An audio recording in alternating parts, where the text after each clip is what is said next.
જે અમદાવાદમાં રહેતા હોય એને ખબર હોય કે ઘરની બહાર નીકળો એટલે સીધા ટ્રાફિકમાં જ ફસાશો।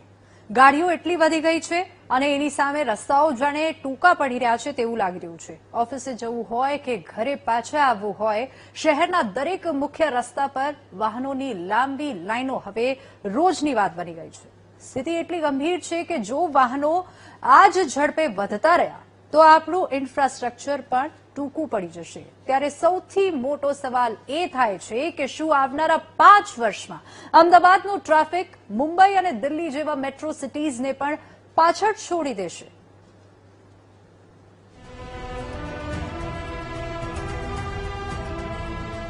એવી પરિસ્થિતિ થઈ જશે કે માણસો ગાડીમાં બેસીને જાય એના કરતા પગે જાય તો વહેલા પહોંચી જાય જગ્યા ઉપર। આ ભાઈ આવું કેમ બોલી રહ્યા છે? તમે સમજ્યા? ટપ્પો ન પડ્યો હોય તો અમે સમજાવીએ। ગુજરાતનું આર્થિક હબ એટલે આપણું ધબકતું અમદાવાદ। કમાવવા અને વસવાટ કરવા માટે બીજા શહેરો અને રાજ્યોમાંથી લોકો હોંશે હોંશે અમદાવાદ આવી રહ્યા છે। એક જમાનો હતો જ્યારે અમદાવાદ એટલે ફક્ત પોળ વિસ્તાર, બીજા શબ્દોમાં કહીએ તો લાલ દરવાજા, કાલો પુલ અને દરવાજાઓની અંદરનું શહેર। પણ હવે અમદાવાદ ચોમેર ફેલાઈને 80 કિલોમીટરનું થઈ ગયું છે। બહારથી વસ્તી તો આવી ગઈ પણ લોચો ક્યાં પડ્યો ખબર છે? વસ્તી અને વાહનો વધ્યા પણ આપણા રોડ રસ્તા આજે ત્યાંના ત્યાં જ છે। વાહનોની સંખ્યામાં રસ્તા જેટલા પહોળા હોવા જોઈએ એટલા થયા નથી, એટલે રસ્તા ટૂંકા પડ્યા અને ટ્રાફિક વધી રહ્યું છે। રોડને તોડીને મોટા તો કરી શકતા નથી, પણ રોડની ઉપરના જે દબાણો છે, ફાલતુના એન્ક્રોચમેન્ટ જે છે, જે અમુક પ્રકારના બજારો ભરાઈ જતા હોય છે, એને દૂર કરીને રોડને વાઇડ કરી શકાય છે, જેને ઇફેક્ટિવ રોડ વિડ્થ કહી શકાય છે। ઘણી જગ્યાએ ટ્રાફિક વૃક્ષો અને અમુક પ્રકારના બાંકડા જે રોડ ઉપર પડી રહ્યા છે એ બધું પણ જો તમે હટાવી દો તો રોડની પહોળાઈ વળી શકે છે। વૃક્ષો જે અમુક ઉંમરલાયક થઈ ગયા છે એ વૃક્ષોને પણ ક્યારેક ખસેડી અને બીજી જગ્યાએ શિફ્ટ કરવાથી પણ રોડ ઇનડાયરેક્ટલી મોટો બની શકે છે। શહેરમાં નવા વાહનોના આંકડા સાંભળશો તો માથું ચકરાઈ જશે।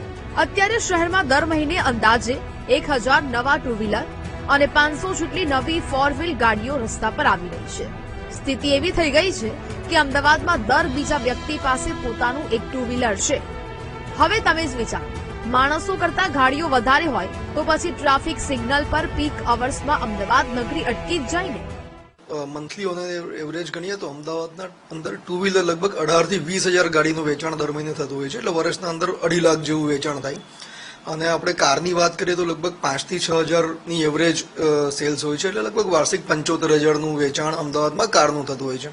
ટુ વ્હીલર અત્યારે એકદમ જીવન જરૂરિયાતની વસ્તુ થઈ ગઈ છે, કોમ્યુનિટીનું એક બહુ જ મુખ્ય સાધન બની ગયું છે, એટલે એનું વેચાણ સતત વધતું જ રહ્યું છે। કોવિડ પછી થોડુંક એના ઉપર બ્રેક લાગ્યું હતું, પણ પછી ફરી પાછું થોડું ગ્રોથ આવ્યું અને અત્યારે જ્યારથી લાસ્ટ સપ્ટેમ્બરથી જીએસટીમાં કટ આવ્યો છે ત્યાર પછી એના અંદર ફરી લગભગ 15%ની ઓન એન એવરેજ કારમાં અને ટુ વ્હીલર બંનેમાં ગ્રોથ કન્ટિન્યુઅસ છે।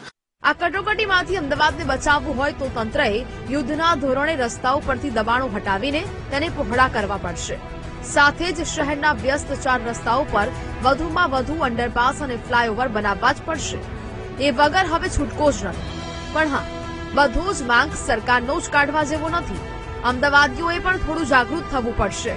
નાની નાની વાતોમાં પોતાની ગાડી લઈને નીકળી પડવાને બદલે જો આપણે પણ પબ્લિક ટ્રાન્સપોર્ટ વાપરવાની ટેવ પાડીશું તો જ અમદાવાદ સાચા અર્થમાં સ્માર્ટ સિટી બનશે। કેમેરામેન રાજેશ ગઢવી સાથે સંવાદદાતા શુભમ ભટ્ટ, વીટીવી ન્યૂઝ, અમદાવાદ।